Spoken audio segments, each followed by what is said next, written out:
Hello and welcome back to the Damage Report. I'm John Aderola. Today being a Tuesday, you never know who you're gonna get. Mystery guests and all of that. We've got one that's equal parts mysterious and awesome. Ben Dixon joins us on the show once again. How's it going, Ben? Going great, John. Good to be here as always. Awesome to have you here. I joined you on your show yesterday and we talked a little bit about impeachment. We're gonna have a little bit more on that, sort of a little bit of talk about the 6th. How have things been going for you? I know that the country is in the grip of this massive winter storm. How are you doing? We're doing pretty good. I mean, it is the coldest day of the year here in Atlanta, at least for me, I think. And last week it was like 70 degrees outside. So yay, climate change. Exactly. And meanwhile, I wore shorts to work today. Should I have? I don't know. It's probably a bad decision, but you're able to in LA at the very least. So, but anyway, my heart does go out to the people who are currently suffering with this. The storm is absolutely terrible. And we are gonna be talking about that at the close of this hour. So everybody stay tuned for that. But throughout this hour, we're gonna be talking about the commission that's gonna be set up to look into the 6th, Republican efforts to rewrite what actually happened on the 6th. It's going on every day. We're gonna be keeping tabs on it. Mitch McConnell being thrown under a bus where wolves are waiting for him.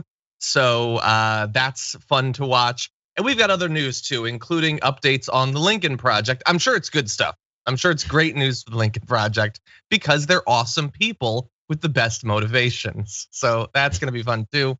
But thank you to all of you who are already watching. Please hit the like button and share the stream if you're here, so that more people know that we're live. And as we go through this hour of news, if you send us chats and tweets and super chats and things like that, we'll respond as we go.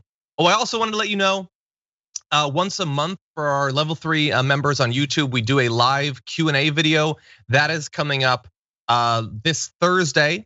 And so you can go to the community tab, I believe. I'm just gonna start saying this, and if I'm wrong, I'll get the notice. The community tab to post your questions. You can also do it live during it, but if you have any that you don't want to forget, you can go to the community tab and post those. And we'll be doing a little bit of chatting later on Thursday after the show. But with that, Ben, you wanna jump into this thing? Yeah, let's do it. Okay, let's do it. So Trump is off the hook, but there are still a lot of questions about what happened in the Capitol on the 6th. Why was the security so unprepared? Were there tours being given? That was a thing that everybody seems to have just forgotten about. But apparently there will be an investigation, at least of some form. Yesterday, Democratic Speaker of the House, Nancy Pelosi, announced that she's authorized a 9/11 style commission to further probe the events of that day, as well as the various dynamics and actions that led up to it. She said this in a letter: to protect our security, our next step will be to establish an outside independent 9/11 type commission to, quote, investigate and report on the facts and causes related to the January 6, 2021 domestic terror attack upon the United States Capitol complex and relating to the interference with the peaceful transfer of power, including facts and causes relating to the preparedness and response of the United States Capitol Police and other federal, state, and local law enforcement in the National Capital Region. And then, yeah, they're gonna put together this sort of list of suggestions going forward. So Ben, they were past the trial already. The trial took like 2.5 minutes and he's been acquitted, but now there is gonna be this commission. Right. What are your thoughts about that? Are you excited to see this? What are your expectations? You know, I think this is actually a good move because it needs to be not only on the record of this country, what happened on the 6th, but I think a thorough review needs to be put on the record, like uncover every stone. Like we need to understand what actually happened that day because of the scale of what happened. It was a direct threat to democracy. And so democracy is owed some kind of report, a detailed accounting of what led to this. All of the players, all of the actors, everything is discoverable and they need to find out and put it on the record.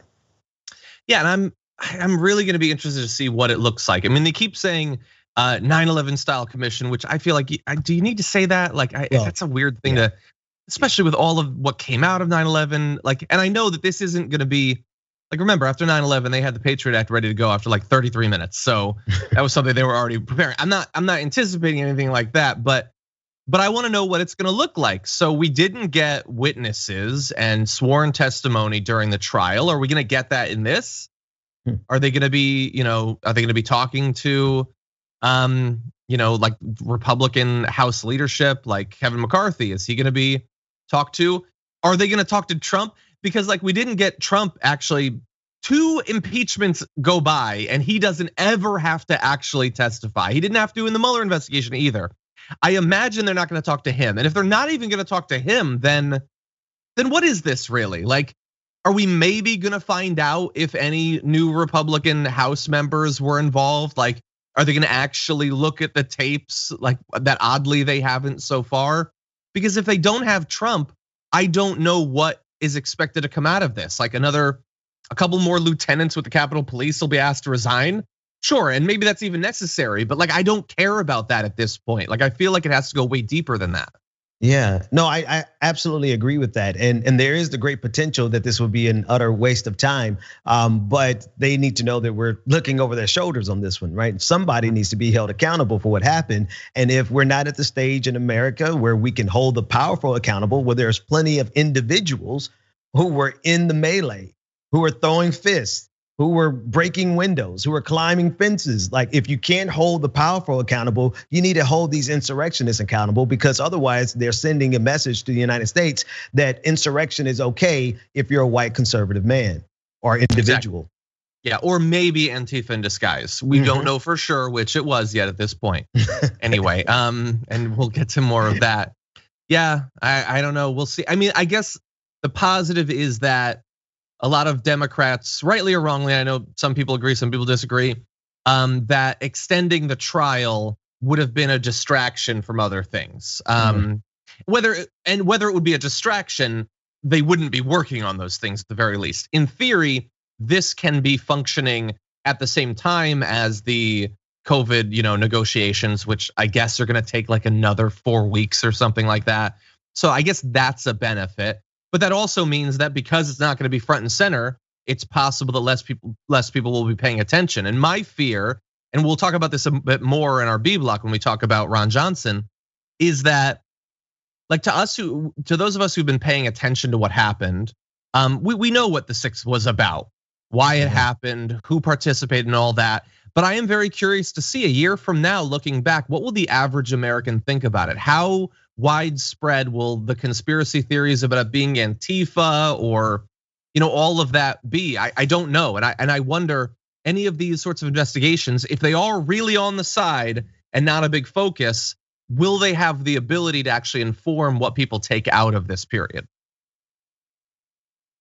Yeah, I think what you're saying there is so critical. I feel like if there is no account here, right? If there's nothing that's going to be taken into account in terms of what actually happened, then it is a waste of time, to the extent that there are so many other things that the leadership of this country should be doing. But there is a great possibility that there can be some accountability put on the record. If we don't, then I fear what you're saying, John, is absolutely true, that we will be a year removed from this and we will be looking back and trying to figure out who it really was. Not as though you and I would forget of what it really is.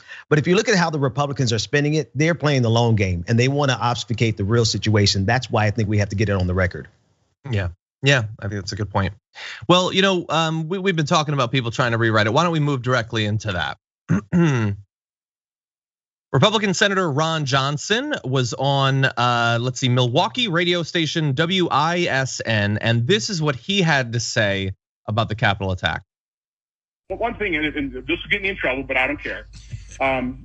Again, I condemn what happened. I mean, it was reprehensible. Never should have happened. But there were groups of agitators that were the tip of the spear that caused that.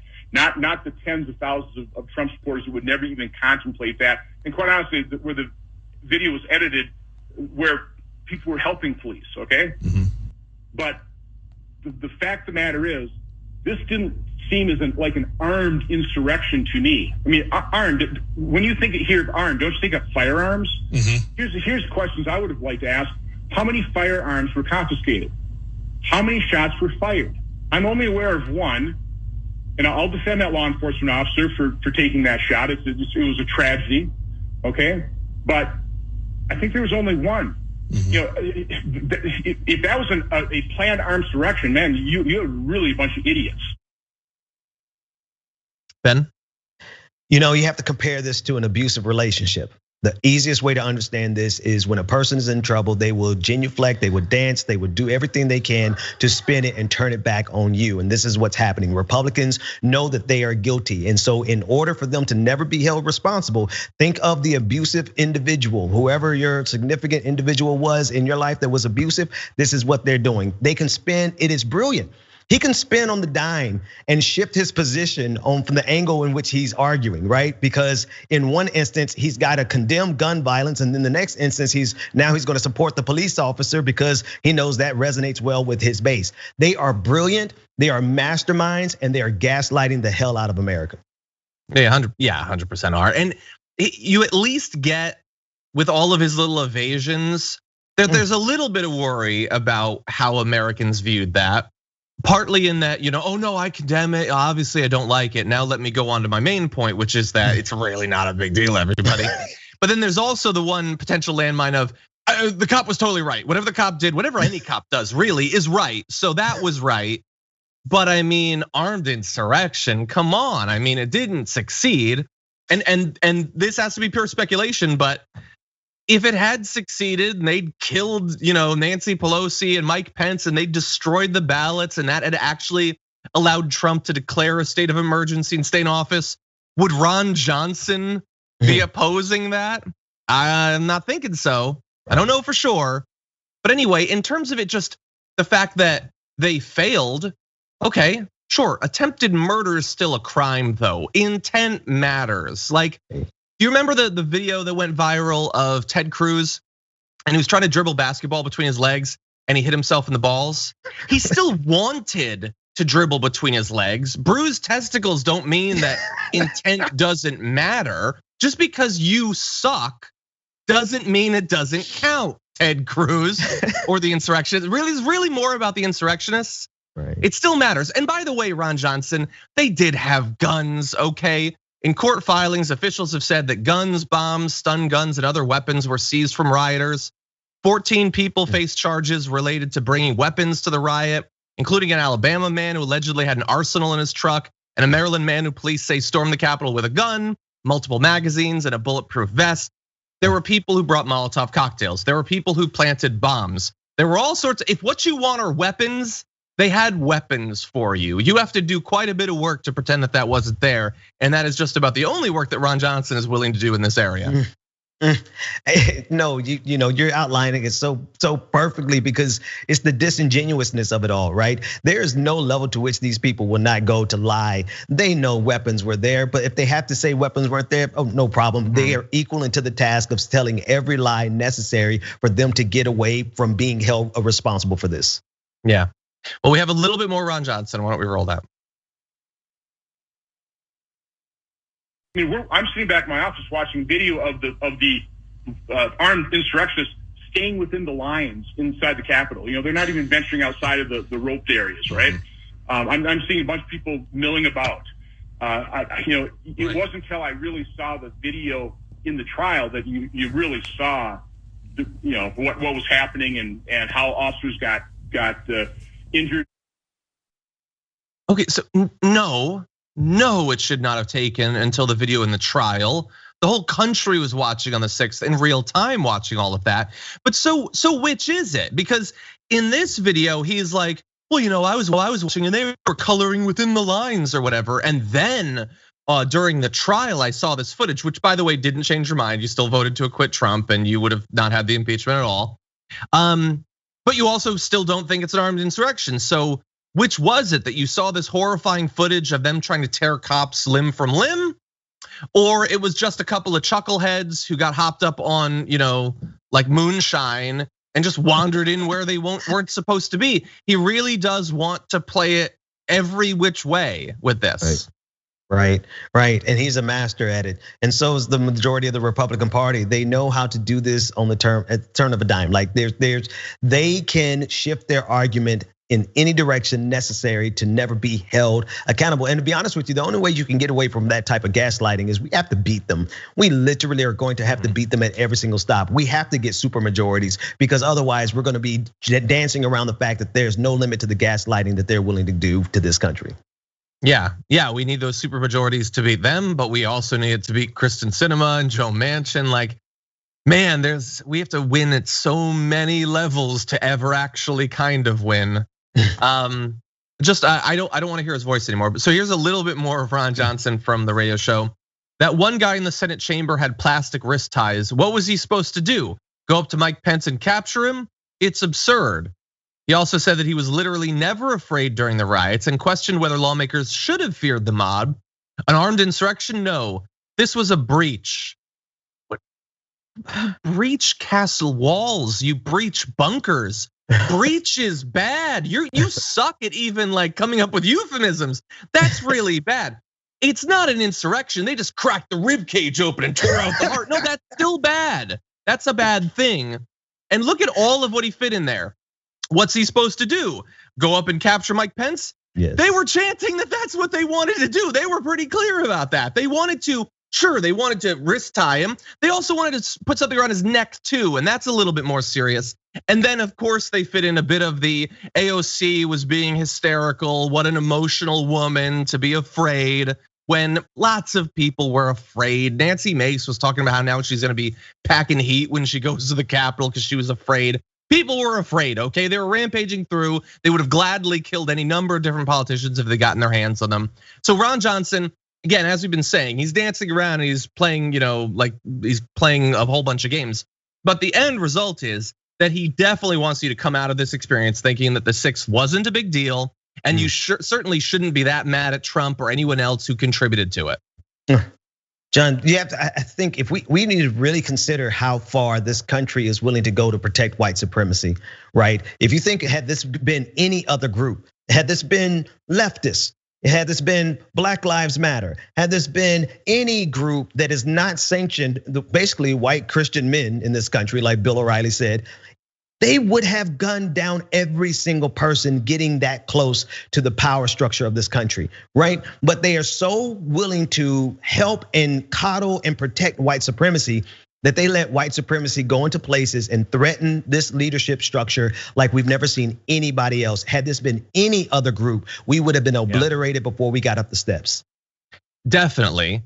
And in hindsight, even though it wasn't those groups, they are like Lindsey Graham, like there's whataboutism and all that about BLM and about the Capitol attacks.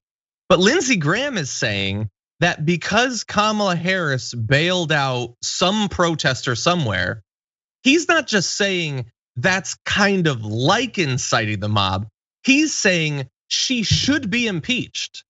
He voted to acquit Trump, but he thinks Kamala Harris should be impeached, which is like whataboutism or both sidesism really doesn't encapsulate. It's normally intended to say, let's not have any standard whatsoever because lots of people do lots of things. Yeah. But he's saying we should have a harsher standard for the woman who bailed out some protester if at a different protest with different people in a different state, a different month, something happened that I'm going to imply is like the Capitol attack, even though again, no politician actually encouraged this.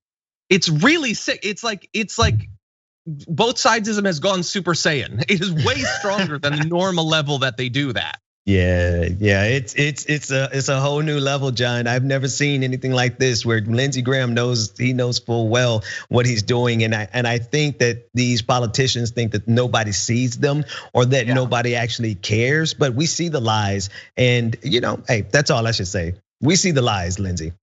We see, and we're cataloging, and thankfully some people are watching, but Trump did walk. We're gonna see. We need to talk about a relatively new show called the Republic, or UNFTR. As a Young Turks fan, you already know that the government, the media, and corporations are constantly peddling lies that serve the interests of the rich and powerful. But now there's a podcast dedicated to unraveling those lies, debunking the conventional wisdom. In each episode of the Republic, or UNFTR, the host delves into a different historical episode or topic that's generally misunderstood or purposely obfuscated by the so-called powers that be. Featuring in-depth research, razor-sharp commentary, and just the right amount of vulgarity, the UNFTR podcast takes a sledgehammer to what you thought you knew about some of the nation's most sacred historical cows. But don't just take my word for it. The New York Times described UNFTR as consistently compelling and educational, aiming to challenge conventional wisdom and upend the historical narratives that were taught in school. For as the great philosopher Yoda once put it, "You must unlearn what you have learned." And that's true whether you're in Jedi training or you're uprooting and exposing all the propaganda and disinformation you've been fed over the course of your lifetime. So search for UNFDR in your podcast app today and get ready to get informed, angered, and entertained all at the same time.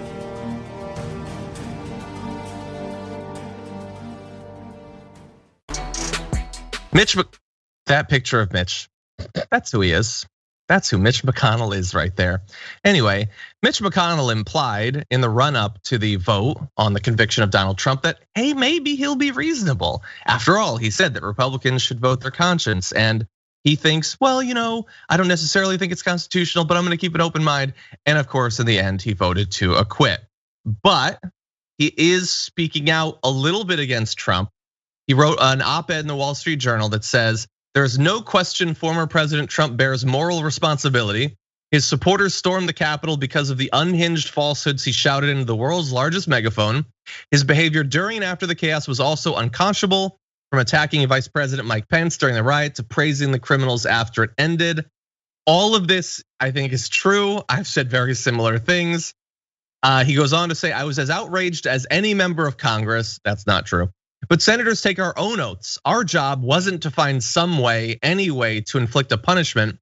The Senate's first and foundational duty was to protect the Constitution, which he takes very seriously." And he says, "The instant Donald Trump ceased being the president, he exited the Senate's jurisdiction. I respect senators who reach the opposite answer. What deserves no respect are claims that constitutional concerns are trivialities that courageous senators would have ignored. Our job was to defend the Constitution and respect its limits. That is what our acquittal delivered." So he will speak out a little bit against Trump, but he takes the whole "it's unconstitutional to impeach someone after they've left" thing very seriously, and he really, really wants you to as well. What do you think? Ignoring the decision of the Senate, number one, ignoring the fact that he's responsible for he's the reason why we're having to do this trial after he left office. Mitch McConnell is that reason. I'm really trying to understand whether or not Mitch McConnell believes that he can contain the monster that is Donald Trump, because this is written like a person who's really confident that he can handle this internally. I don't think he realizes that Donald Trump is a cancer that is going to come to destroy everything Republicans ever stood for, and I'm actually okay with that. Yeah, he had the opportunity, right? Like if he was ever going to contain Trump, there was no better specific opportunity than convicting him and banning him from seeking office. I don't know for sure that he could have. It's possible that he looked into it. Could he have gotten an additional 10? Well, he would have been 1. So an additional 9 Republicans? Maybe he could have, and he didn't. So does he actually want to contain him? Or is he signaling that he thinks that he doesn't need to be contained, which seems like madness too? Right. Either side of the coin, and I was trying to figure, that's the other possibility. But both of them are highly irresponsible for someone who, they have an agenda, they have goals, they have their methodology, they have a method to their madness. I mean, they're illogical from our perspective, but they have a plan. And just taking their plan into consideration, Donald Trump lingering around the periphery and then coming headlong with his new media company and his new social media company and his 2024 campaign, he is going to destroy the Republican Party, and they seem to be okay with it. Yeah, and again, like we were saying during our break, Mitch McConnell, he's protected for 6 years, and I'm sure that's probably enough from his point of view. He's going to be $1 billion by then. But other Republicans in theory could go down either because of, like Trump-backed or QAnon, like official QAnon-sponsored candidates, or because the Patriot Party runs a third-party senator and makes it effectively impossible for Republicans to win anywhere. I don't know. Like these, from the point of view of Mitch McConnell, I would consider these, like if I'm trying to play devil's advocate and look from his point of view, these are serious threats. And he is responding as if he doesn't think that they are. And I get that he's been very successful at getting what he wants in the Senate, but I feel like he's playing this wrong here. Yeah, he's overplaying his hand. And perhaps though, I think you might be onto something. He could just be like, I'm out of here in 6 years anyway, so whatever. So he could have no plan at all. He could just be a chaos agent at this point. Maybe. And one other point I want to get to from his op-ed that we don't have a graphic for, but when he says we had to acquit him because it's unconstitutional to impeach someone who's been out, even though they've impeached other officials that have been out of office. The whole thing is BS. And even though he then goes on to say, if it had been constitutional, then I would have had to seriously think about the case, implying that he didn't even do that. But then obviously the follow-up to that is, but you are the guy that made it so that he was out of office.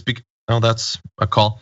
Anyway, we could have had the trial back when he was president, but you delayed it. Well, in his op-ed, he says, well, I know that may seem like a serious response, but it's not about when the trial's initiated, it's when it's finished. And we could have never finished trial during that time.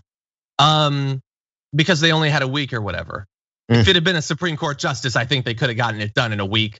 And they were perfectly fine with having no evidence beyond video, having no witnesses. So they're cool with rushing it if it's gonna result in him being acquitted. So what do you think about that? That people who are saying the only reason he's out of office when the trial is happening is Mitch McConnell's fault. Yeah. He doesn't like that attack either.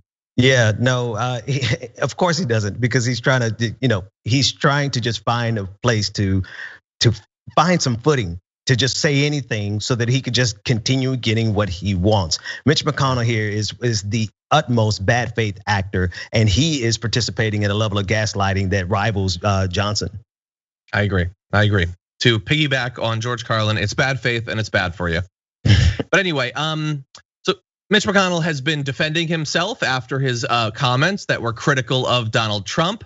And bear in mind, he voted to acquit Trump, but that has not protected him from the wrath of Republicans. In the pre-show today for TDR, I talked about how Matt Gaetz was attacking him, saying that Mitch McConnell's dangerous because he's been criticizing Donald Trump, even though again, he voted to acquit him.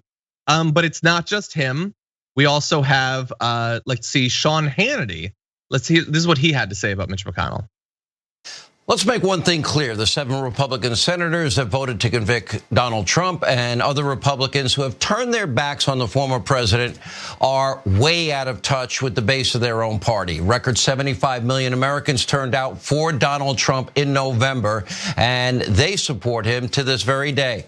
Take a look right there. See that video? See what's on your screen?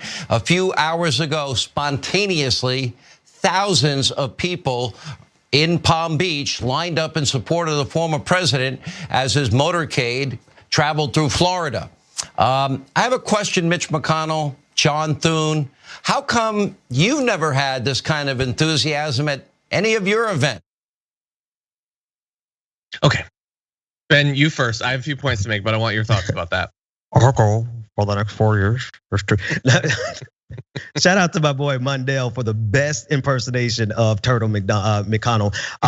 But let me tell you something. Republicans need to see that they have an emperor, and we all thought that emperor had no clothes.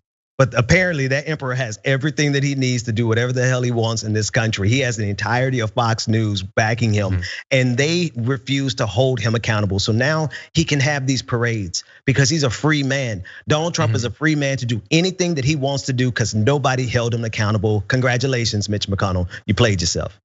Exactly. And by the way, I'm fine with him having the parades if that's what he wants.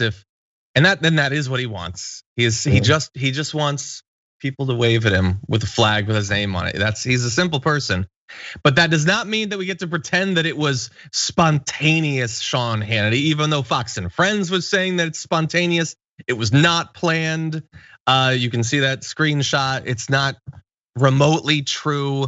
It had been planned for more than a week because of course it was. People don't randomly just, there's people along the side of the road. Well, let me get my Trump flag and I'll join them. That's not how humans work. It was planned and people went. It's still impressive or whatever. They still went to literally wave at a car going by. Just be happy about that. You don't have to pretend that it was just word of mouth in a Publix that led to people going. So anyway, that was one of my points. It's not spontaneous, Sean Hannity. That sort of thing where you have to pretend that just wherever he goes, crowds form. That's North Korean dictator worship stuff. So that's one issue. The other issue is in no universe, again, and I've said this 1,000 times, I'll say it 1,000 more. Does 74.23 million votes round up to 75? That's not how rounding works, you little baby. He got 74 million votes. That's pretty good too. Why can't you just be satisfied with that? And number three, we're gonna have more substantive attacks against Mitch McConnell. This was sort of just the opening salvo with the where did you get the enthusiasm like this? Well, look, I don't like to speak up in defense, even a sort of hypothetical defense of Mitch McConnell. But Mitch McConnell won re-election. What about Trump? Why didn't his crowd save him? Mitch McConnell had no enthusiasm, and yet he won. I know that there's some questions about that election and everything, but leaving that aside, he actually won.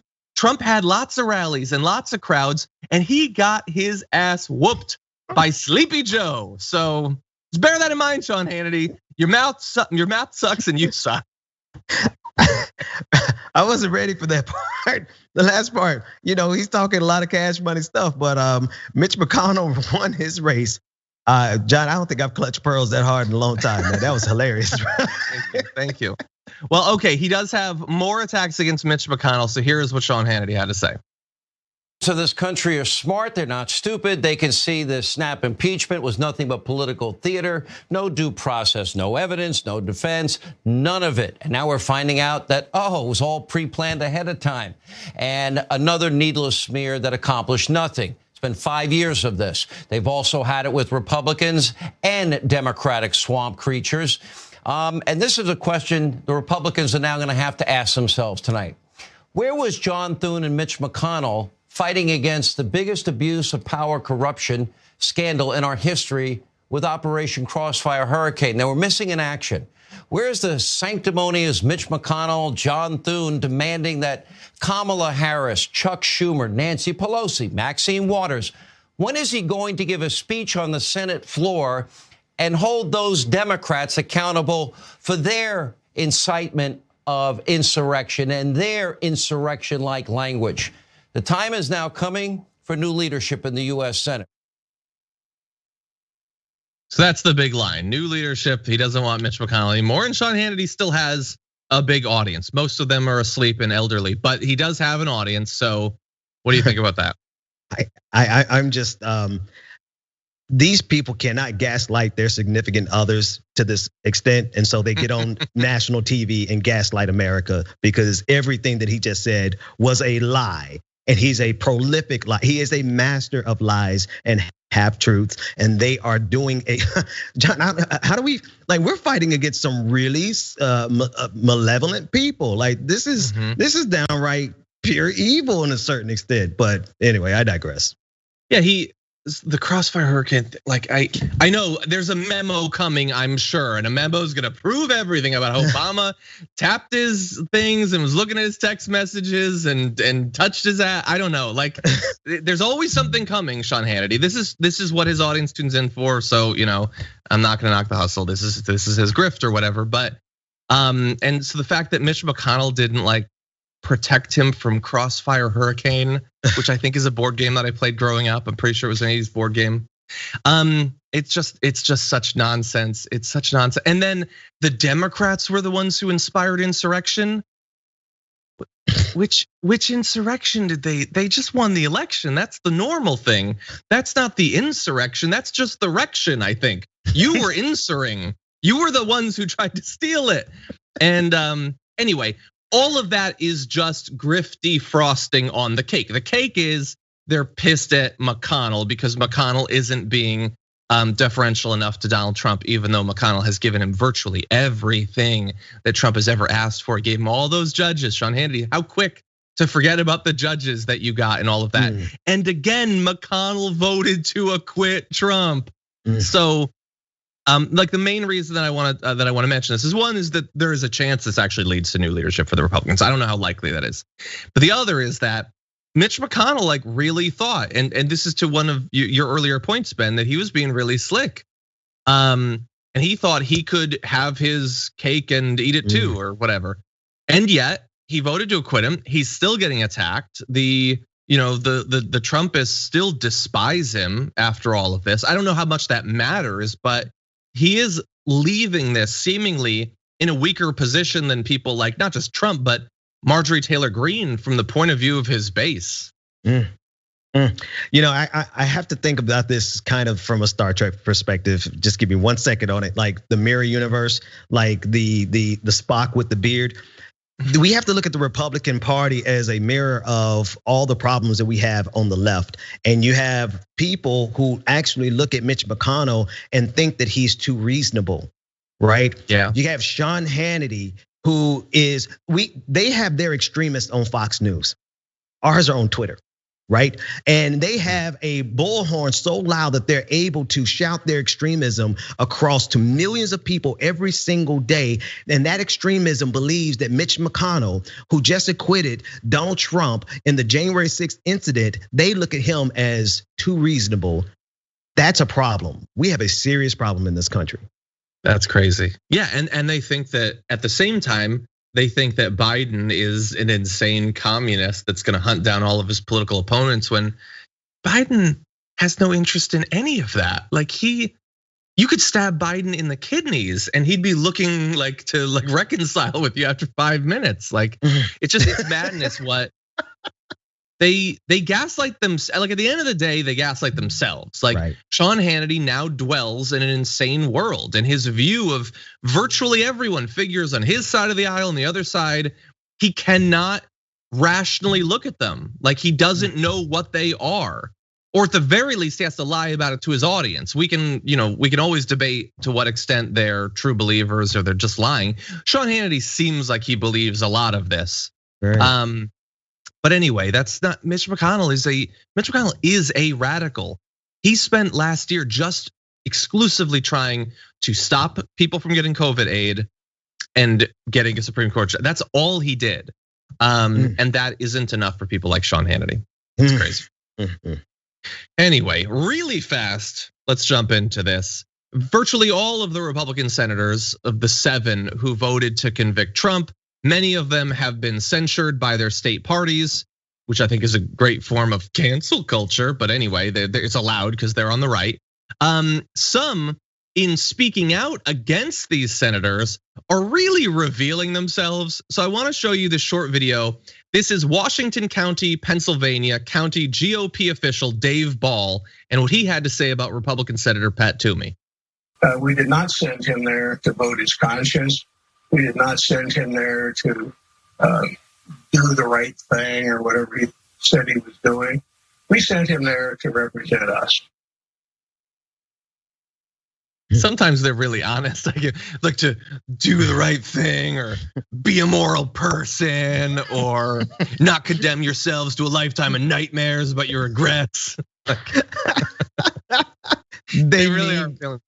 They mean business, man. They're serious about this. They don't care that they know they're lying. They don't care. Lying is just a tool for survival for them. And they're in survival mode right now. And so they'll do anything, everything. They don't care what they have to lie about, still cheat. I mean, drop bombs on, it doesn't matter because they're in survival mode. And you gotta understand what they feel like they're losing is power because Joe Biden won. Listen, Nat Turner didn't win, right? Fred Hampton didn't win. The revolutionaries don't win. We get killed, right? Joe Biden won, and they're acting like it was a full-on declaration of war.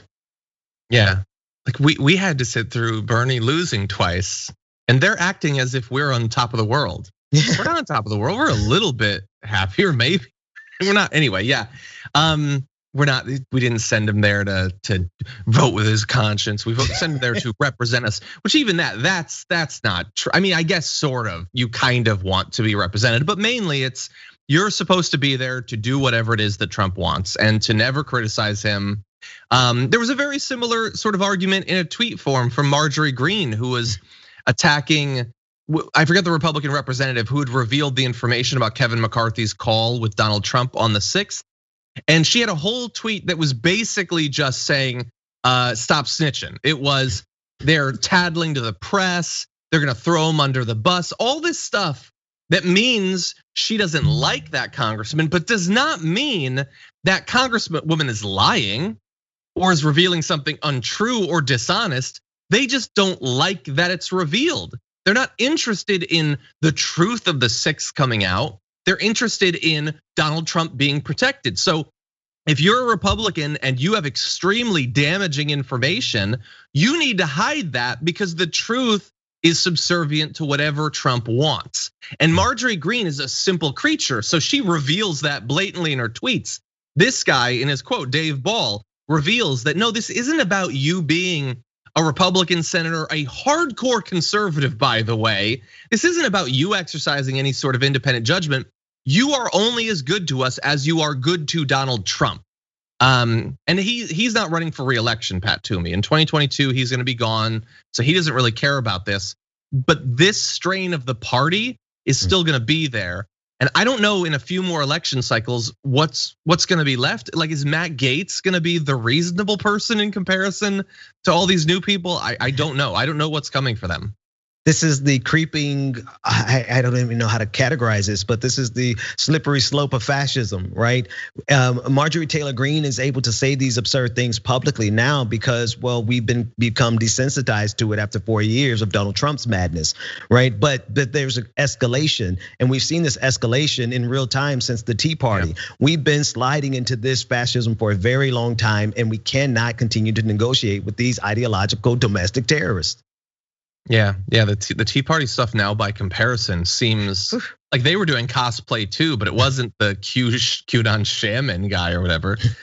And of course, most of that was entirely dishonest. They all acted as if they just cared about the deficit and they wanted to dress like Benjamin Franklin, but it was anger about Barack Obama daring to be elected. But anyway. Throughout last year, the post office was very effectively destroyed by some of the goons that Donald Trump put in charge of that. Unfortunately, the chief goon, Louis DeJoy, is still there and is still planning yet more damage to the post office. So the new plan is to raise postal rates and eliminate first-class mail deliveries, moves that are likely to lead to slower mail and higher costs passed on to customers, according to reports. The potential cutbacks to first-class mail, which includes letters, bills, and other mail sent to local addresses, would eliminate 2-day deliveries and instead lump that mail into current 3- and 5-day tiers, the same as non-local mail.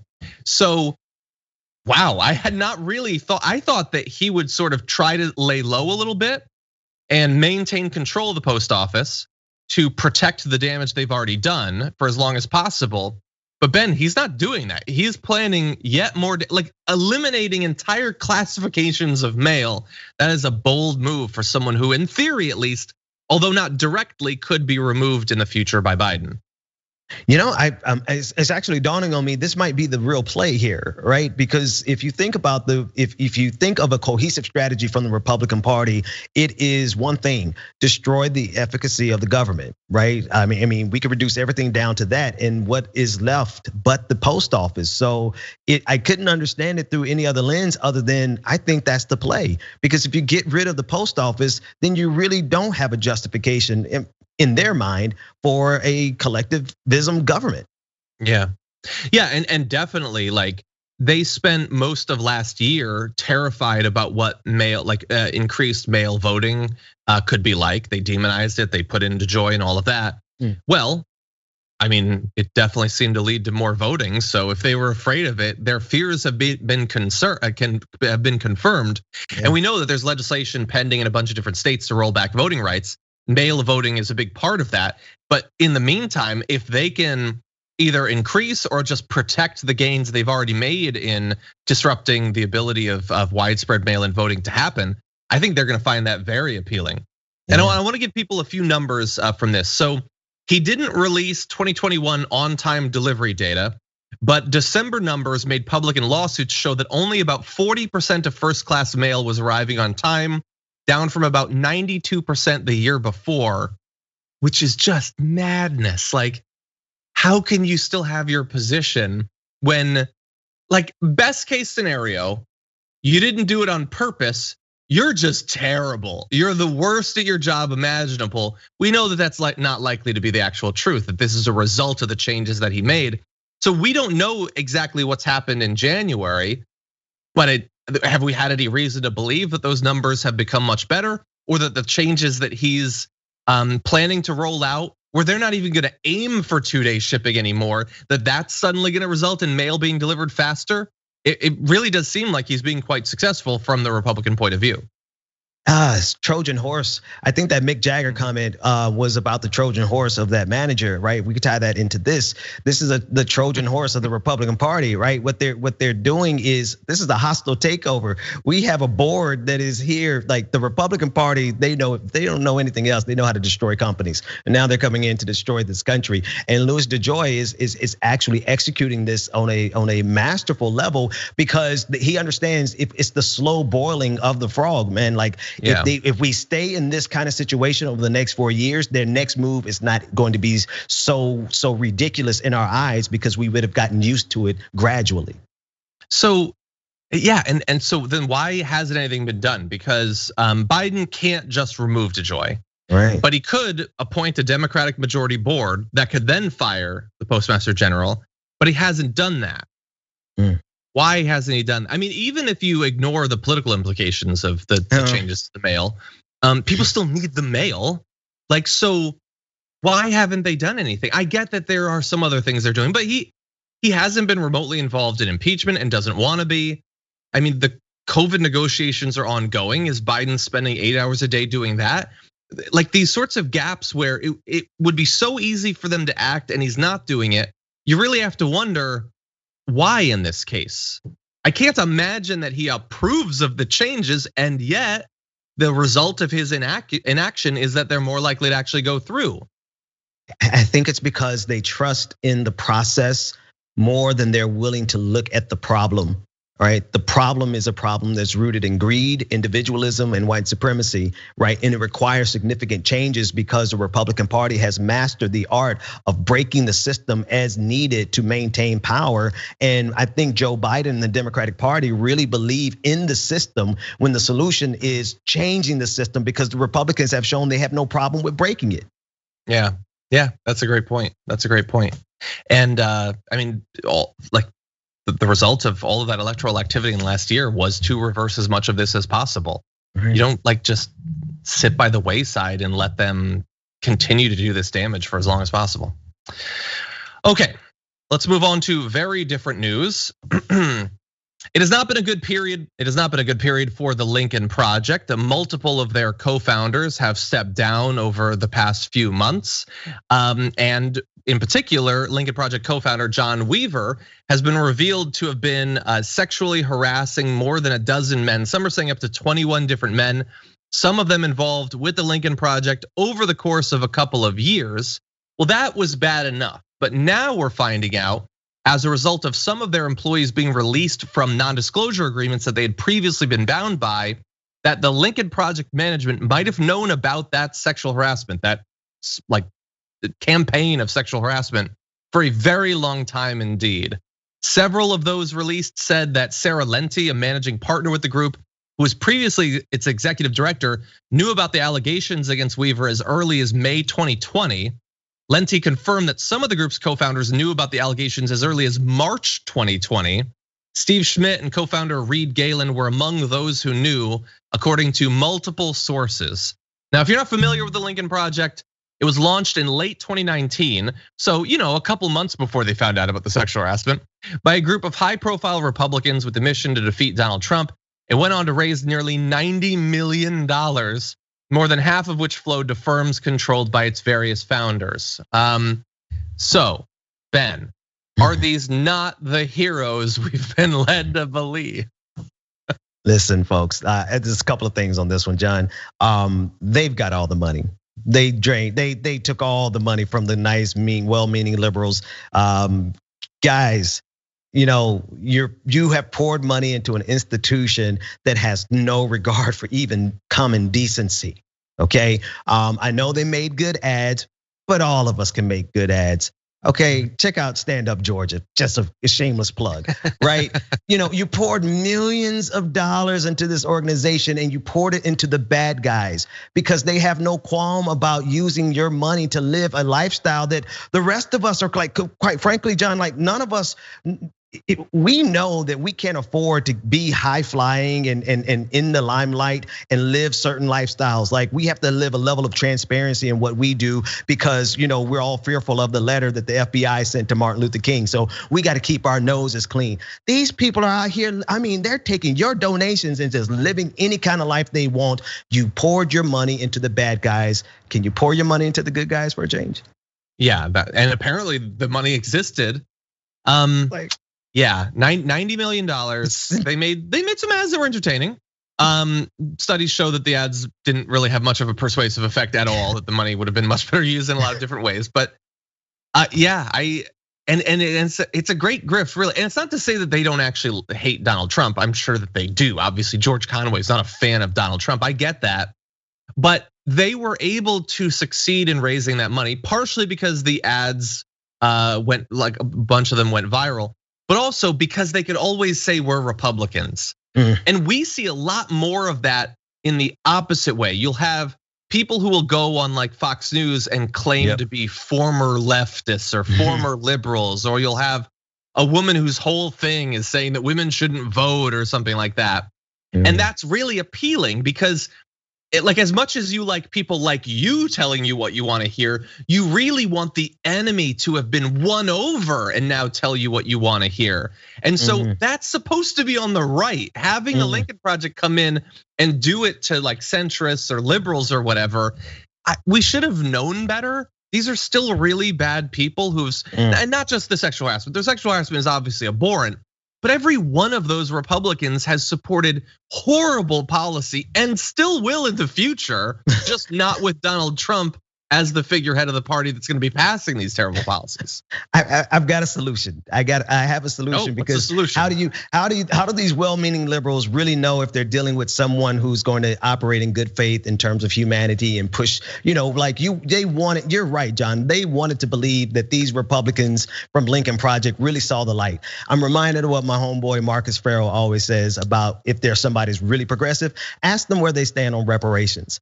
Ask them where they stand. Matter of fact, ask yourselves where you stand on reparations first. Then ask these Republicans, and then you will find out that it really starts breaking down and falling apart because the excuses that they would go through to oppose that will really expose the fact that they were never in your category or your ally to begin with. Exactly. And again, the ads were entertaining, and last year was rough, and we all wanted to see great videos and stuff like that. I get it. But now we can move on. I hope all of us can move on. People who already sort of knew who the Lincoln Project was, those who might have been fans of them up until this most recent news. And we do kind of need to move on because despite the fact that a lot of their founders have moved on, they're currently planning, or at least were until this reporting, to expand into media and international political consulting. First of all, what place do they have advising politicians in Morocco or Thailand on how to run campaigns? Trump isn't running there, but also just media. Like they're talking, like they want to be, Vice or Vox or whatever. They want to be like doing an HBO show and all that. You did some commercials, okay? The campaign is over. Like you got $90 million. How is that not enough? Like how much would actually be enough for you to be satisfied? I guess a lot more, lot more.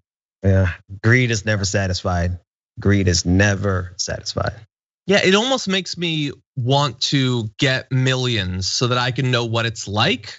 I think it'd be a great social experiment. Oh, I think I should become a millionaire. Hey, put your money into the hands of people who would reject greed. Watch what I would do with $1 billion. Like there's got to be a rule. Nothing over 999,999,000. That every dollar over $1 billion we donate to charity. Every dollar over $1 billion should be taxed at 400%. 1,000%. That'll teach you. Anyway, that's not how it works at all. Okay, really fast. We're gonna move into a darker topic and close out this hour with just a few minutes we have left. Throughout America, this winter storm has been absolutely devastating, although in some areas far worse than others, and really disparate areas. So in the East, you have over 20 dead as of this morning. God only knows now. As a result of these storms, Texas in particular is being very hard hit. Nearly 4 million homes and businesses continue to be without power in Texas this morning. After temperatures dipped below zero, North Texas shattered a previous record low on Tuesday morning after dropping to a temperature of -2 degrees at Dallas-Fort Worth International Airport. And if you're international or if you're not, like from around Texas or whatever, this is not normal at all, these sorts of temperatures, or certainly not for the past 100 years, basically. That's how rare it is. And as of right now, the state's energy and government officials are facing intense scrutiny as millions of Texans are left without power and face unusually cold temperatures in the single and negative digits. At least 11 people have died just in that state, including, and this is really tragic, a woman and a girl who died as a result of carbon monoxide poisoning after sheltering in their car in a garage to keep warm. And that is how bad it is. The state is just not prepared for temperatures this low, and it's led to rolling blackouts. And rolling makes it seem as if you lose power for a little bit. There are people who've had a couple of hours of power over the last few days amidst freezing temperatures in houses that are not designed to deal with freezing temperatures. So Ben, it has been absolutely devastating. Yeah, and the tragedy, the human life. I mean, that's the deepest tragedy here, right? These are families that are broken now, loved ones, and it's because we are not prepared for what is increasing in intensity and frequency, right? We have once in a year pandemic, and now we have once in a year cold snap in northern Texas. And the thing is that these occurrences are increasing at a level that shows us we need to be prepared. And we need to take these things seriously, because when we're not prepared, real lives are taken away from us. Exactly. And once a year, horrific wildfires ravaging, California. Once a year, like there's a lot of once a years that are happening, and they're devastating, and they are reminders, all of them, that we need to stick together and that we need a competent government. We need competent local, state, and national governments to deal with these situations, to get help to people who need it, whether it's in Texas or Florida or California or the Northeast or wherever. And some people in government who could be a part of that competent government need to understand that these are things that can affect anyone, anywhere. Texas politicians should not need to be reminded that horrible situations can hit them. We've had horrible hurricanes hit Texas in just the last few years, but memories are short. And so just briefly, let's remind a few of these politicians that when they were like, dunking on California and other states for their natural disasters and saying that somehow this is California's fault, national government doesn't need to deal with it. Well, no, it's always like we spin the circle of cruelty, and some state gets hit pretty much every few months. So, back when Ted Cruz was tweeting about California saying it's now unable to perform even basic functions of civilization, like having reliable electricity, Biden, Harris, AOC want to make California's failed energy policy the standard nationwide. Hope you don't like air conditioning. Well, yeah, it does. It is bad, Ted Cruz, when you can't get power to your citizens and they're potentially dying from the weather. That is a bad thing. And it doesn't just hit California. Or Dan Patrick, who tweeted, "This is what happens when the Democrats are left in charge. Why California's liberal climate policies are causing electricity blackouts." Or Attorney General Ken Paxton, "California's politicians did this, not the heat." Okay, well then did Texas's politicians do this, not the cold? Is that how it worked? Or is it that sometimes nature is a real bitch and we need to do something about it? Anyway, really fast, these tweets were put together by Brandon Friedman, a columnist for the New York Daily News, who attached this photo. And if it's not clear from the photo, that is a block of ice in his tub. But he unfortunately lives in a state where politicians believe that the role of a politician is to own the libs, not to protect your citizens from horrific weather events.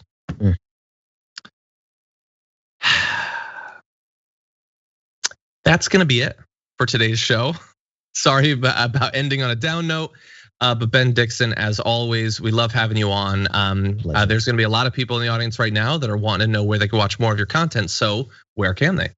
They can go to patreon.com/the BPD show, or check me out right here on YouTube. Awesome. Ben, as always, thank you so much. Pleasure.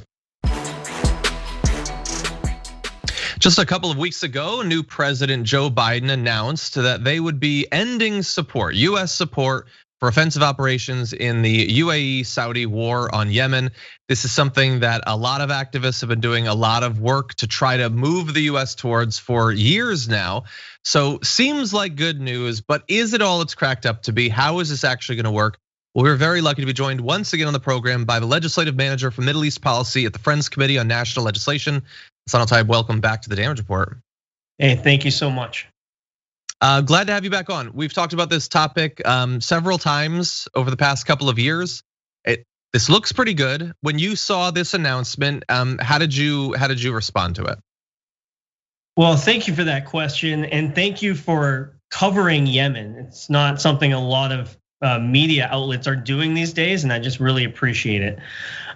So I was overjoyed that something that we've been lobbying on for 3-4 years or so finally came to fruition. I'm gonna get into some of the questions we have, but I wanted to take a moment to breathe and celebrate the activism that went into making this happen. I don't give full credit to the Biden administration or even House Democrats or Senate Democrats. This was really the grassroots and Yemeni activists around the country, humanitarians, grassroots activists all over, and great journalists really put the pressure to make this happen. Now, what happened is the Biden administration said they're going to end US military support for offensive operations in the Saudi UAE-led war in Yemen and offensive weapons as well. So the big question is, what does that really mean in practice?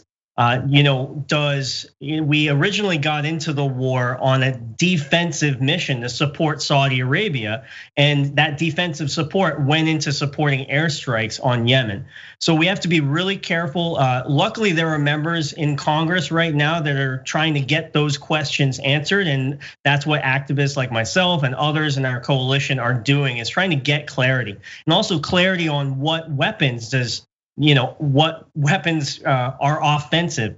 We just announced a massive weapon sale to the UAE in the lame duck of the Trump administration, and some of those weapons were F-35s or drones. Are those going to be included? We don't know yet. Lastly, we don't know of any military support for the blockade. How this is going to impact that as well. So all key questions we need to keep pressuring them to get. Yeah, and it seems like there's probably a few related things. There's changes to our policy specifically having to do with Yemen, and then overall it does seem like they are dialing back the just insane levels of weapons sales and jets and things like that from the past few years that in theory could be used in that conflict. That seems like a pretty big change for the region as a whole, and not just with Saudi Arabia vis-a-vis Yemen, although as you point out, we really do have to see. The US has a long history of this sort of support. It's gonna be interesting to see if Biden is actually willing to significantly cut back our military involvement with Saudi Arabia. I don't know what your level of expectations for that are. I know that you're sort of expressing cautious optimism. I guess I'm wondering, and it's impossible to say, what's the distribution of caution and optimism there? That's the $36 billion question. So, I think we got to keep pressure on Biden, but we can't forget about Congress here. Congress can legislate an end to all of this military support and all of these weapon sales. So we cannot forget about the Congress's role in this whole question, and keeping that pressure on members of Congress to put pressure on the Biden administration is, I think, how we're gonna get to a good place. And I do have cautious optimism. We can work with the NDAA, the National Defense Authorization Act this year, to legislate a permanent end to this war and military support. Now, another thing that we didn't mention is restoring humanitarian aid. And I do want to touch on that a bit, because in March 2020, the Trump administration announced a suspension of all humanitarian assistance to northern Yemen, where the Houthis are. And that's 70% of the country's 30 million population. A massive amount of people were basically cut off from humanitarian assistance from USAID. So that's another thing that we're trying to press on the administration in a very short time frame, because that aid is needed. There are 16 million people living on the brink of famine in Yemen right now. So on top of the military support, which I think we're making some good progress there, we need some clarity still, but we can't forget about the humanitarian aid.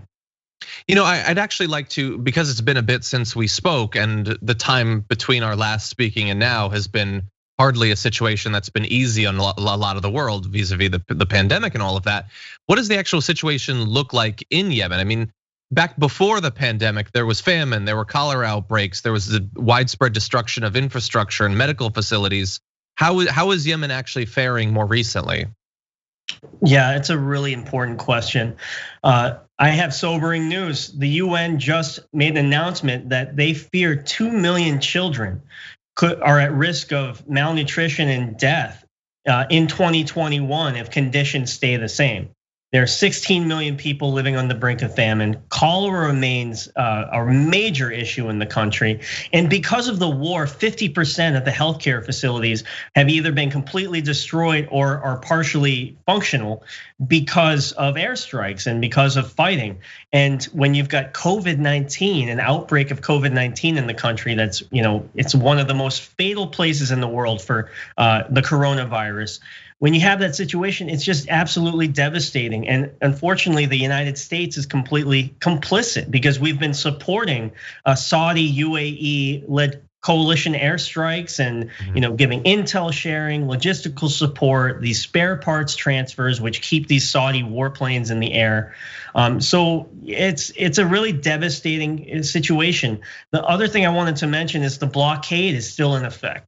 And unfortunately, the way the blockade works is sometimes the Saudi coalition allows in food, sometimes they don't.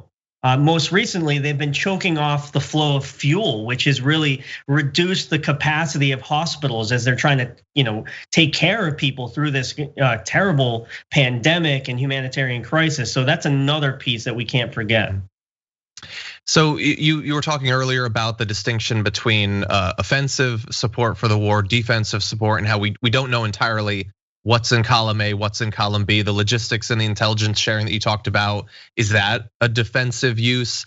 And I'm curious if as you say, we watch and it looks like the promises to cut back support aren't going far enough, aren't as substantive as activists might hope for. Do you think that it might come to a reinvocation of the War Powers Act that they tried to do under Trump, that something like that, an effort or at least the threat of that might be necessary to put further pressure on Joe Biden? I think it's certainly something that we should keep on the table. I mean, it's going to be a little bit more difficult politically right now to invoke the War Powers Act on the Hill. And just for the sake that Democrats don't want to force the administration's hand. But I've heard members say that they are willing and are open to doing this. And I think that's a really good sign. And beyond just the War Powers Act, like I said before, we still have things like the National Defense Authorization Act, where we can slip a provision in there to completely and permanently end US military support for the war on Yemen, and also cut off weapon sales. So we've got some other vehicles besides the War Powers Act, and I think we have to keep all options on the table. Like I said, I am cautiously optimistic. It seems like the pressure that the activist community in the US has built up over time is really strong, and we have the ear of members of Congress. The conversations I'm having now on the Hill are completely different than the conversations I was having 4 years ago on the Hill. So I just definitely wanted to lift that point up. Okay, well that's very good news. Finally, it's obviously it's been a goal to stop the US directly contributing to this horrible situation. But let's say that perhaps that's successful and Joe Biden does pull back from that. Is the next step to have the US exert diplomatic pressure, economic pressure to try to end the hostilities and try to fix the situation in Yemen? Like, if we're successful in the US pulling out of this, what are the next steps? John, that's probably, if not one of the most important questions, if not the most important question, is how do we reach a diplomatic settlement in Yemen and finally end the suffering? Ending US military complicity is a huge part of that. I cannot overstate that. But an interesting thing to bring up is that the Biden administration announced that Tim Lenderking would be US envoy to Yemen to help secure a ceasefire deal and work with the UN led peace process. So I think that's really critical, and it shows that the Biden administration is really making a commitment to a successful peace process. I think we need to follow the lead of the UN, because the US has really lost a lot of credibility because we've been supporting one side of the conflict, but also really important. I think we need to. This is something I've been bringing up to members of Congress and folks on the Hill and with the administration, is that we really need a new UN Security Council resolution, because the original one that was passed and agreed to in 2015. Was all against the Houthis, said we have to stop weapons to the Houthis, but didn't really bring in the Hadi government or the Saudi UAE-led coalition. So it's really unbalanced. And Senator Murphy brought this up in a nomination hearing with Linda Thomas Greenfield. So folks are definitely talking about it. We need a new, more balanced UN Security Council resolution. And on top of all that, the US needs to use its leverage with Gulf allies and, folks around the world to put pressure on the Saudi UAE-led coalition to, end their offensive operations, end the blockade, restore and expand humanitarian assistance, and I think, we've got a lot of work to do. A lot of people are suffering. Where just because we end our support doesn't mean the war is going to magically be over. But we're taking some initial, really important steps. Well, that is certainly good. Even that opportunity being open is certainly an improvement on the last few times that we've talked about this topic. So I want to thank you once again for joining us and for your work, and hope that those conversations you're having in DC are fruitful. Thank you so much. And I really appreciate the Young Turks coverage of this over the years. It's really appreciated. Thank you.